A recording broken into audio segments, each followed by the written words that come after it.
അല്ല, വന്ന കാലിൽ നിൽക്കാതെ ഇരുന്നാട്ടെ. അതെ, അല്ലെങ്കിൽ പറയാനുള്ളതൊക്കെ ഇവിടെ നിന്ന് പറഞ്ഞു തീർത്തിട്ട് ഊണ് കഴിക്കാതെ പ്രഭമോൾ അങ്ങ് പോകും. ഇല്ല മുത്തശ്ശി, ഇന്ന് ഊണ് കഴിച്ചിട്ടേ പോകൂ. അയ്യോ. കബനി മാഡം. ആ കവറിഞ്ഞ് എടുത്തോണ്ട് വാ. മാഡം.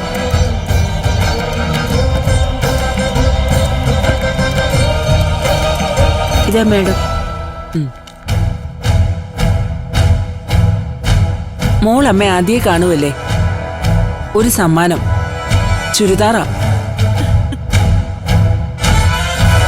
ആദ്യം കരുതിയത് സാരി വാങ്ങാന്നാ. പിന്നെ ഓർത്തു ശരത്ത് പുടവ തരുന്ന ചടങ്ങ് ഇനി നടക്കാനുണ്ടല്ലോ എന്ന്. ദാ.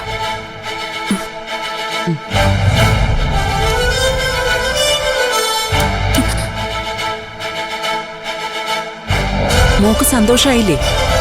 ആയി.